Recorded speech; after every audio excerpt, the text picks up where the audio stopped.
हाँ, अगर user login है तो वो हमारे इस पेज को एक्सेस कर सके, इसके लिए हम मिडलवेयर को यूज करते हैं। मतलब ठीक है, ठीक है। और इसको डिफाइन कहाँ पे जैसे करते हैं? इसको मिडलवेयर के अंदर एचटीटीपी के अंदर, ऐप के अंदर, एचटीटीपी के अंदर, मिडलवेयर के अंदर इसको हम डिफाइन करते हैं। यानी वो मिडलवेयर की डायरेक्टरी बन जाती है, तो वो ठीक है। और इसको उसके अंदर कॉल कैसे करते हैं हम? यूज किए हुए हैं आपने मिडलवेयर इसके अंदर? वो क्लाउड के अंदर कैसे कॉल करते हैं, या ऐप सर्विस प्रोवाइडर के अंदर? Please introduce yourself and also explain your experience in the technologies you have and how much experience do you have? Sir, मेरा नाम इजारुल हक है, और मैं एक साल से लारावेल पे काम कर रहा हूँ, अल्हम्दुलिल्लाह। और मेरी जो स्टडी है वो आईसीएस है, सेकेंड ईयर। ठीक है। और आईसीएस। मैं, हाँ जी। ठीक हो गया। इसके अलावा डायरेक्ट आपने लारावेल पे स्विच हुए हैं या आपने पहले पीएचपी भी किया? सर, पहले पीएचपी की है, उसके बाद फिर लारावेल पे। ठीक है, ठीक है।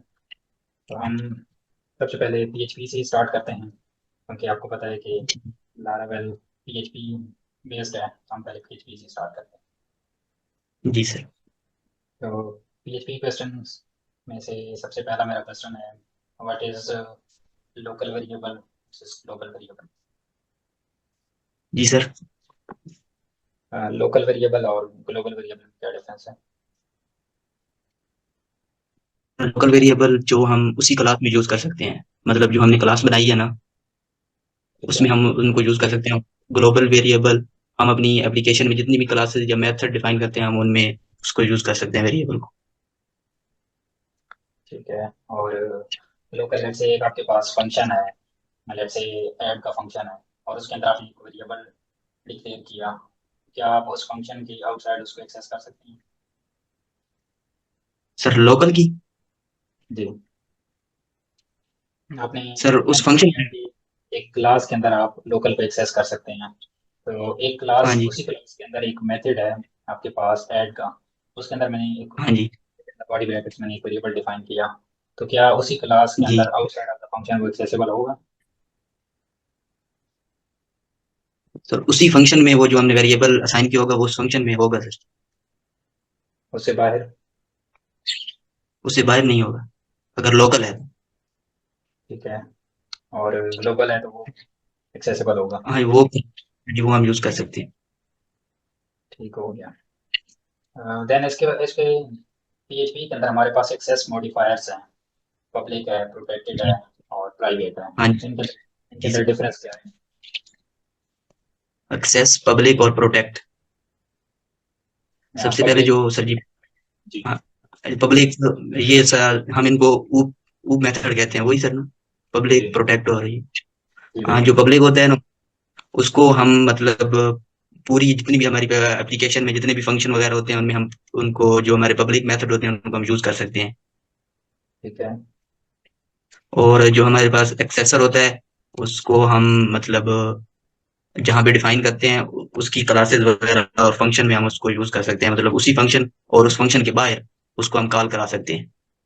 जरा मैं मतलब क्वेश्चन दोबारा से एक्सप्लेन करता हूँ। हमारे पास हुक का एक कॉन्सेप्ट है, एक्सेस मॉडिफायर्स। आप कोई वेरिएबल बनाते हैं तो आप हाँ उसके जी। साथ लिखते हैं पब्लिक, देन उसके बाद वेरिएबल जब कोई पब- मैसेज बनाते हैं तो साथ में आप पब्लिक लिखते हैं। तो पब्लिक, हाँ जी। प्रोटेक्टेड और प्राइवेट, ये तीन हमारे पास तीन तरह के एक्सेस मॉडिफायर्स हैं। तो इनके अंदर डिफरेंस क्या है? पब्लिक जो है वो हम अपनी पूरी एप्लीकेशन में कहीं भी यूज कर सकते हैं, ठीक है। ठीक है। और जो प्राइवेट है वो सिर्फ हम उसी जहाँ पे हमने उसको कॉल किया होता है, वहीं पे हम उसको जो है ना वो एक्सेस कर सकते हैं, उसी फंक्शन में, उसी क्लास में हम उसको यूज कर सकते हैं, उसको बाहर कहीं भी यूज नहीं कर सकते। और जो प्रोटेक्टेड है उसको हम मतलब जहाँ जहाँ पे जिस क्लास में हमने उसको डिफाइन किया होता है ना, वहां पे भी यूज कर सकते हैं, और फिर उसको हम दिस मेथड के जरिए उसी क्लास के अंदर सिर्फ यूज कर सकते हैं, बाहर हम कहीं भी यूज नहीं कर सकते, मतलब किसी दूसरे फंक्शन में हम उसको यूज नहीं कर सकते। मतलब एक क्लास के अंदर अगर दो फंक्शन मौजूद हैं तो हम उसको जिस उसके अंदर डिफाइन हमने किया है, आप ये कह रहे हैं कि हम उसी के अंदर कर सकते हैं, दूसरे फंक्शन में एक्सेस नहीं कर सकते? हाँ जी सर, उधर ही कर सकते हैं, मतलब दूसरे किसी फंक्शन में यूज नहीं कर सकते प्रोटेक्टेड को। ठीक है। ठीक हो गया। ओके। मेरा next question, what is SQL injection in PHP, और उसको हम प्रिवेंट कैसे करते हैं? SQL injection. जी, कोर सर पीएचपी में। डेटाबेस डेटाबेस को। जी, डेटाबेस के अंदर। सर इसको क्यूरी बिल्डर के थ्रू हम इसको यूज करते हैं एसक्यूएल में डाटा को सेव करने के लिए। एसक्यूएल इंजेक्शन, हमारे पास हैकर्स हमारे डेटाबेस के अंदर डेटा को मैनिपुलेट कर सकते हैं, तो उस चीज़ को हम कैसे प्रिवेंट कर सकते हैं? और इसके लिए अगर मैं मेंशन करूँ तो लारावेल बाय डिफॉल्ट उस चीज़ को प्रिवेंट कर देता है।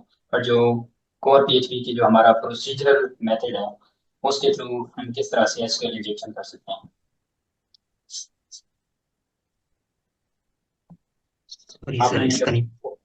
ठीक है, इट्स ओके, नो इशू। आपने वैसे हमारे पास पीएचपी के अंदर तीन तरह के मेथड होते हैं। एक हमारे पास प्रोसीजरल होता है, देन प्रीपेयर स्टेटमेंट जी होता है, देन एक थर्ड भी हमारे पास होता है। तो इनमें से जी सर। आपने जो प्रोसीजरल होता है उसके अंदर एसक्यूएल इंजेक्शन का होता है। ठीक है, तो हमारे पास बहुत सारे मेथड्स हैं, मे भी आपने वो यूज़ ना किया हो। जी सर। ठीक है, ये हमारा पीएचपी का स्टफ था। अब हम लारावेल की तरफ बढ़ते हैं। ठीक है। ठीक है सर। लारावेल लारावेल के अंदर आपने कौन कौन से लारावेल के वर्जन्स पे काम किया हुआ है, और अगर आप उनका डिफरेंस भी बता दें कि हमारे पास वर्जन्स के अंदर डिफरेंस क्या है? बस जो उनके डिफरेंस हैं वो सबके पता है कि उनमें डिफरेंस क्या क्या है या क्या क्या चेंजेस हुई हैं वो सब पता है। ठीक है, कौन कौन से वर्जन के साथ आपने काम किया हुआ है सर? सर 10 और 11। 10 और 11। ठीक है। जी सर। 10 और 11 में मेन डिफरेंस क्या है? सर इनमें मेन डिफरेंस एक तो राउटिंग का है। हम्म, उसके बाद पीएचपी वर्जन का है। ठीक है। लास्ट उसके एक और, बाद कुछ। जी सर। एक और बता दें इसका डिफरेंस।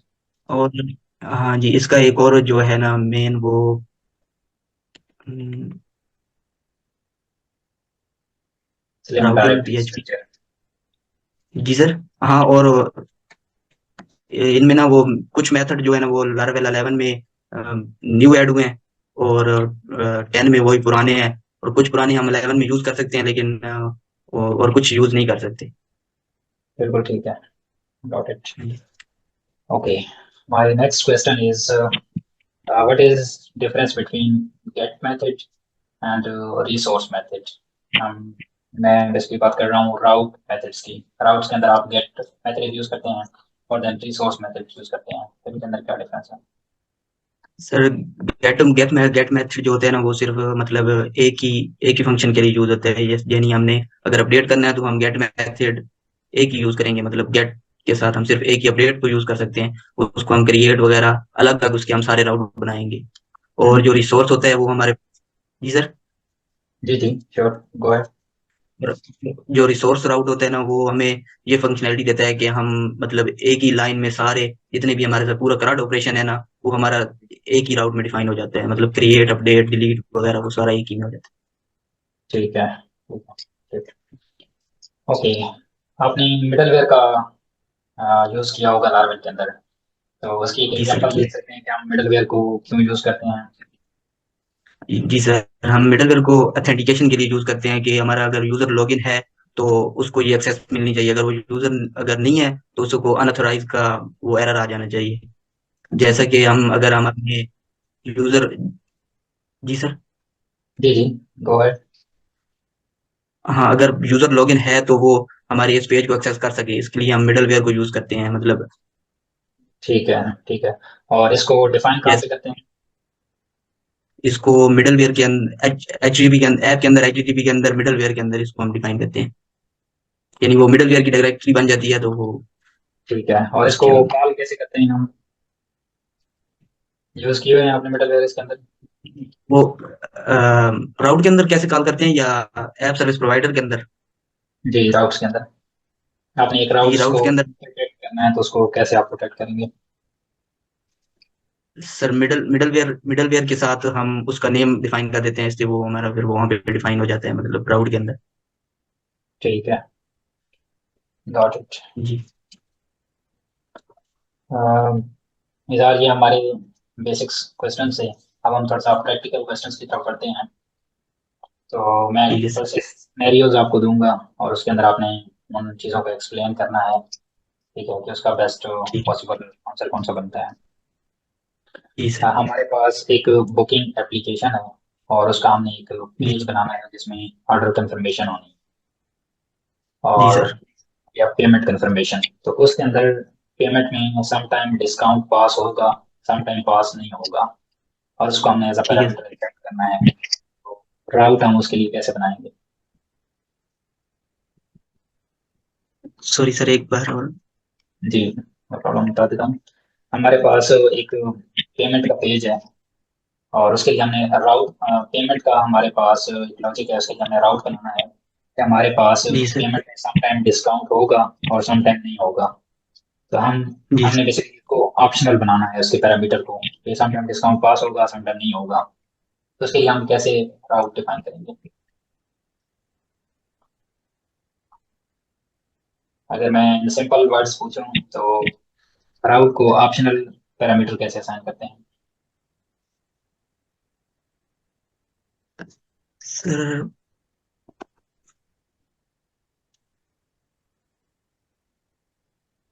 ठीक है, इट्स ओके। अगर किसी चीज़ का आपको आइडिया नहीं है तो इट्स ओके, आप जी बता सर, नहीं। सकते हैं। जी सर, नहीं है तो समझिए। ठीक है, ठीक है, नो इशू। ओके, मेरा नेक्स्ट क्वेश्चन वैलिडेशंस के रेलेवेंट है। हमारे पास जी। लारावेल में जब हम बैकएंड साइड पे वैलिडेशंस लगाते हैं तो हम जी सर। दो तरह के वेज को फॉलो करते हैं। हम इनलाइन कंट्रोलर के अंदर वैलिडेशंस लगाते हैं और एक सेपरेट फॉर्म रिक्वेस्ट क्रिएट करते हैं। तो दोनों के अंदर जी सर। डिफरेंस क्या है और बेनिफिट क्या होता है हमें?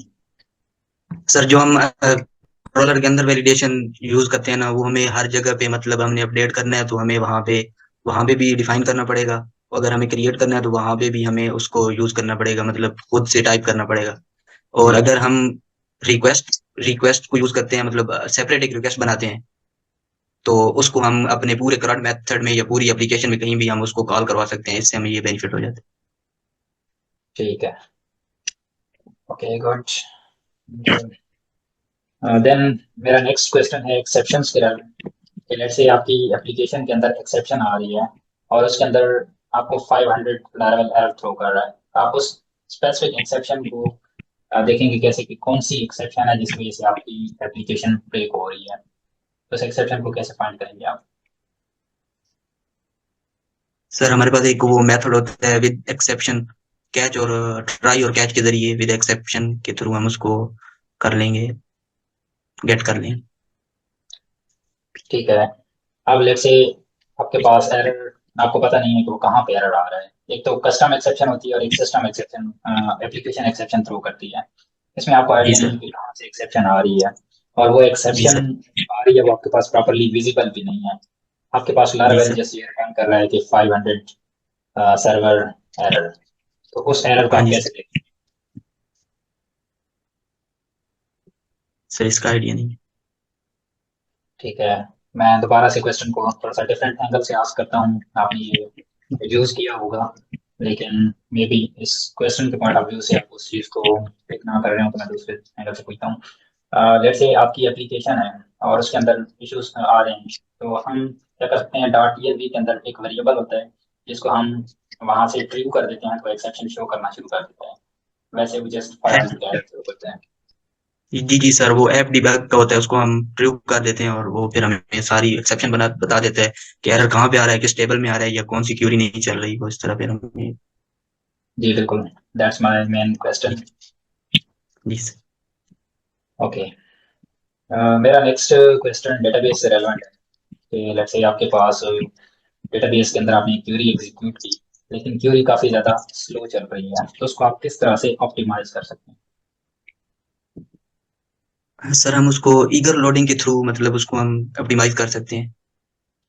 हम्म, यानी हमने अगर पूरे मुकम्मल तमाम हमारे पास यूजर भी हैं और उनकी मल्टीपल पोस्ट भी हैं, ठीक है। तो हम एक तो हमारे पास वो मेथड होता है N+1 का, कि हम अपने तमाम यूजर को एक पेज पे यूजर को कर लेते हैं, मतलब उनको शो करवा देते हैं यूजर ऑल के थ्रू। ठीक है। और उसके और उसकी जो पोस्ट है वो फॉर ईच के थ्रू हम उनको डिफाइन कर लेते हैं। लेकिन इससे ये है कि ये एक बहुत मतलब हमारे अगर 1 मिलियन रिकॉर्ड हैं, तो ये हमारे सिस्टम के क्रैश होने के भी चांसेस होते हैं। तो इसके लिए हम ईगर लोडिंग को यूज करते हैं, जिसमें हम विद मेथड का यूज करते हैं। यानी हम अपना जो हमने वहाँ पे रिलेशन बनाया होता है यूजर और पोस्ट का, हम उसको विद के थ्रू डिफाइन कर देते हैं, और इस तरह फिर वो हमारी क्यूरी भी कम हो जाती है, और हमारे ठीक है। सिस्टम पे भी लोड नहीं पड़ता। ईगर लोडिंग का आपने बताया, तो eager loading behind the scene इस चीज को वो कैसे डील कर रहा होता है जिसकी वजह से हमारी क्यूरी ज्यादा ऑप्टिमाइज हो जाती है?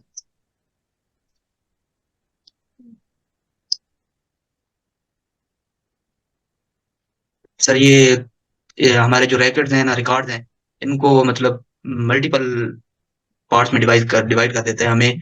मतलब हमारे पास 1 मिलियन रिकॉर्ड हैं, तो ये इनको 10 100 या इस तरह करके ये हमें शो करवाता है, ईगर लोडिंग। ठीक है, तो फिर मतलब आप ये कह रहे हैं कि चंक्स में डिवाइड कर देता है? हाँ जी, चंक्स में इनको डिवाइड कर देते हैं, मतलब 10,000 या इस तरह करके हम इनको डिफाइन कर देते हैं। ठीक है। इसके अलावा और कौन से हम ऑपरेशंस परफॉर्म कर सकते हैं? जैसे आपने मिसाल दी, हमारे पास यूजर टेबल है और यूजर टेबल पे हमने ऑपरेशन परफॉर्म कर लिया, हमने ईगर लोडिंग को इम्प्लीमेंट कर लिया। Next, what are the other steps we can implement to reduce the query time?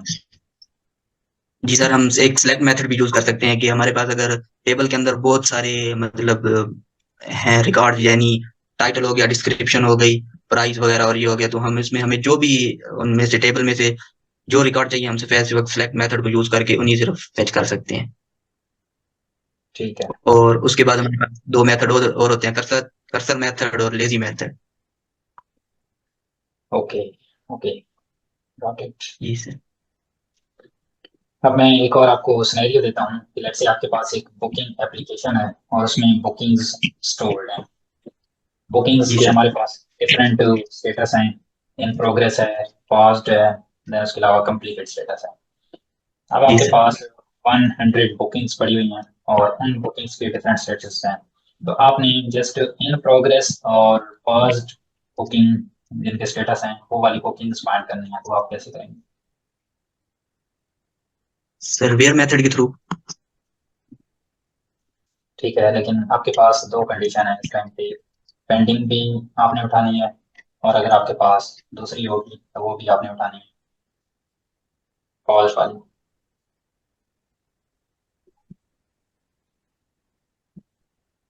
Pending और पॉज वाली उठानी है। दोनों उठानी है। अगर पेंडिंग है तो वो भी आ जाए, अगर आपके पास पॉज्ड है तो वो भी रिटर्न हो जाए। तो मैं एग्जांपल के साथ समझाता हूँ। लेट्स से 10 आपके पास पोस्ट पड़ी हुई है पॉज वाली, और 15 पोस्ट जी आपके सर। पास पड़ी हुई है पेंडिंग वाली। तो अब 25 पोस्ट आपको रिटर्न होनी है, तो आप कैसे गेट करेंगे जी उन सर। 25 को?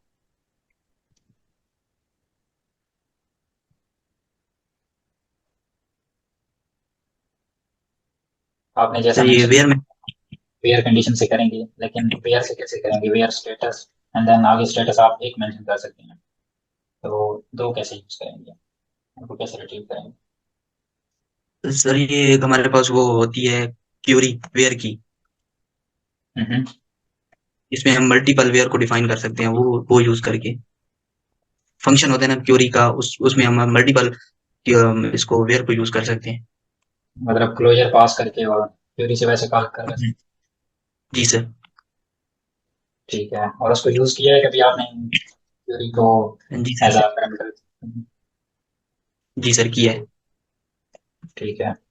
उसके अंदर जो हम क्वेरी का एक वेरिएबल कॉल करते हैं, तो जी वो सर। हम क्यों करते हैं, उसका क्या पर्पज होता है?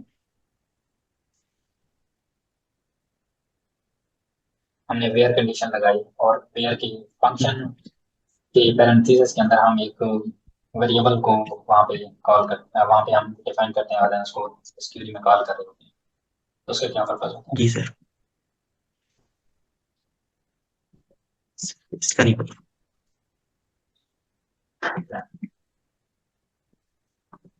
ओके, अब हम नेक्स्ट एक और सिनेरियो की तरफ बढ़ते हैं।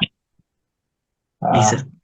लेट्स से आपके पास डेटाबेस के अंदर डेटा है और आपने क्या करना है, रिकॉर्ड को सेव करना है, लेकिन आपने जी सर। उसको डुप्लीकेशन से भी बचाना है। आप कैसे बचाएंगे उसको? सर सेव करना है और डुप्लीकेशन से बचाना है।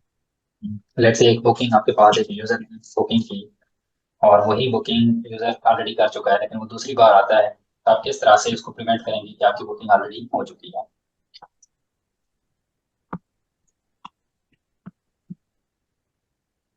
ये सर यूज तो किया है, याद नहीं आ रहा। ठीक है, डुप्लीकेट एंट्रीज को वैसे आप कैसे करते हैं, मतलब वैलिडेशंस लगा के करते हैं या फिर वैलिडेशंस के अलावा कस्टम वेयर कंडीशन लगा के चेक करते हैं कि वो रिकॉर्ड एग्जिस्ट करता है, तो देन उसके बाद नेक्स्ट ऑपरेशन परफॉर्म ना करें, something like this. Sir where where के थ्रू करते हैं वैलिडेशन की ठीक है, तो। Okay. So my last question is about, मेरा लास्ट क्वेश्चन है सिनेरियो बेस्ड है, ठीक है, इसको अच्छे से समझना है और देन उसके बाद इसका आंसर करना है। जी अ, सर। हमारे पास बहुत सारे यूजर्स हैं और हर यूजर का एक नाम है। हमने यूजर के रिकॉर्ड्स को मल्टीपल जगह पे डिस्प्ले कराया हुआ है, और जब हम यूजर से डेटा गेट कर रहे थे तो वहाँ पे बहुत सारे यूजर ने डेटा को अपर केस के अंदर वहाँ पे सेव कर दिया, और कुछ हैं जिन्होंने फर्स्ट नेम को सिर्फ अपर केस में उन्होंने सेव कर दिया, और जो लास्ट नेम था वो लोअर केस के अंदर कर दिया। तो अब हमने इस चीज़ को खत्म करना है और सभी रिकॉर्ड्स को लोअर केस के अंदर शो कराना है। इस चीज़ को हम कैसे अचीव करेंगे? वैसे ही आपके पास बहुत सारी जगह हैं, 50 जगह हैं, तो आप कैसे सभी का एक ही फॉर्मेट करेंगे?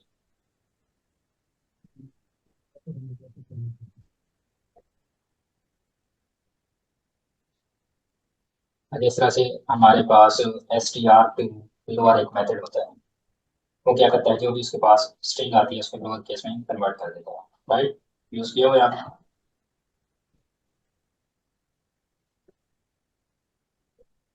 हेलो, आपकी आवाज़ नहीं आ रही है। सर अब आ रही है? जी, आवाज़। जी सर। जी, क्वेश्चन आपको समझ में आया? जी सर, हम उनको एक्सेसर और म्यूटेटर में करके मतलब हमारे अगर 50 जगह पे भी हमारी कोई भी रैकेट हैं उनको हम लोअर केस में दिखाना चाहते हैं या उनको अपर केस में, तो हम एक्सेसर और म्यूटेटर का यूज करते हैं, गेट और एसटीआर मतलब उनको यूज करके। ठीक है, लेकिन जी आप sir. Let's say user name के अंदर फर्स्ट नेम और लास्ट नेम दो चीजें मेंशन्ड है। अब फर्स्ट नेम जी सर।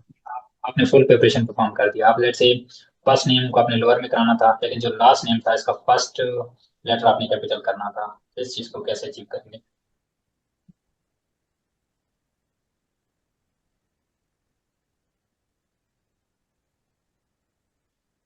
स्ट्रिंग्स को सर सेपरेट सेपरेट करके कभी कोई ऑपरेशन परफॉर्म किए हैं, रिजेक्ट्स ऑपरेशंस? सर समझ नहीं आई। लेट्स से आपके पास दो वर्ड्स हैं यूजर के नेम के अंदर, पहला वर्ड आपका ऑलरेडी लोअर केस के अंदर हो गया है यूजिंग एक्सेसर। अब सेकंड वर्ड आपके पास, उसका आपने फर्स्ट लेटर अपर केस करना है, तो वो आप कैसे करेंगे?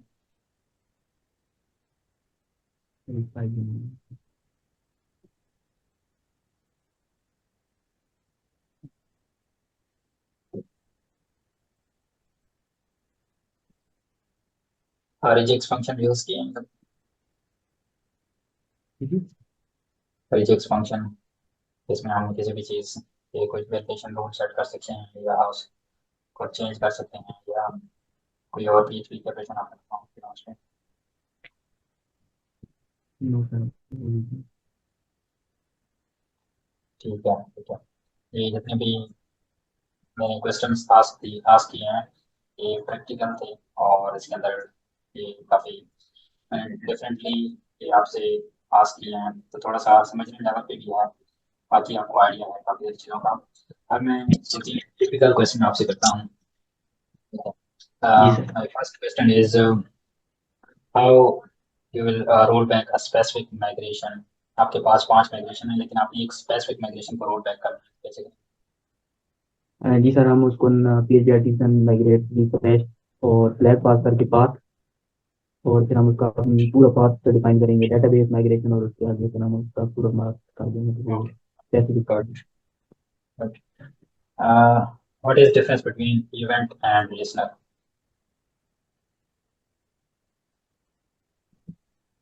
सर हम अगर जो इवेंट होते हैं वो हम मतलब हम अगर अपडेट कर रहे हैं कुछ भी, तो हम चाहते हैं कि जब हमारे पास रिकॉर्ड अपडेट हो तो हम उस पर कोई प्रोसेस करना चाहते हैं, यानी हम नोटिफिकेशन को शो करवाना चाहते हैं, और उसके बिल्कुल। लिए हम इवेंट इवेंट को यूज़ करते हैं। और लिसनर जो होते हैं उस इवेंट को लिसन करने के लिए, मतलब नोटिफिकेशन को शो करवाने के लिए हम लिसनर को यूज करते हैं। Okay, good. My last question is, what's the benefit of Laravel standards and conventions? हम बहुत सारी कन्वेंशंस को फॉलो कर रहे होते हैं कि Laravel हमें कहता है कि आपने कंट्रोलर ऐसे बनाना है या मॉडल ऐसे बनाना है, तो उसके पीछे जी रीजन सर। क्या होती सर उसके पीछे रीजन ये होती है कि जैसा कि हमारे पास एक टेबल है, उसमें हमने फॉरेन आईडी को यूज करना है। है? तो अगर हम लेवल कन्वेंशन को फॉलो कर रहे होते हैं ना, मतलब यूजर और पोस्ट का हमने एक रिलेशन बनाना है, तो उसमें हमें फॉरेन आईडी चाहिए होती है। तो उसमें हम एक मेथड कॉन्स्टेंट वाला लगाते हैं, जिसमें हम टेबल, उसका टेबल और वो आईडी जो हमने, यानी पोस्ट में हमारी पोस्ट आईडी है, उसको हमने डिफाइन करना होता है। तो कॉन्स्टेंट मेथड में अगर हमने लारावेल की कन्वेंशन को फॉलो किया होता है, तो हमको इसको डिफाइन नहीं करना पड़ता, वो ओके, खुद ब खुद इसको। जी। जी बिल्कुल, गुड जॉब। जी। ओके, तो ये थे हमारे लारावेल के क्वेश्चंस। इसकी फीडबैक आप यूट्यूब पे भी देख सकते हैं। ये जितने भी क्वेश्चंस मैंने आपसे पूछे हैं इस ओवरऑल इंटरव्यू के अंदर, इन सभी के आंसर्स मैं सेम रेफरेंस एक वीडियो के साथ अटैच कर दूंगा। यहाँ से आप ओके इन सर। चीज़ों को मोर बेटर वे के अंदर प्रिपेयर कर सकते हैं और नेक्स्ट टाइम इंटरव्यू को प्रिपेयर कर सकते हैं। इंशाल्लाह। Okay Nizar, thank you very much. ठीक है। You're welcome। ओके, अल्लाह हाफिज़। अल्लाह हाफिज।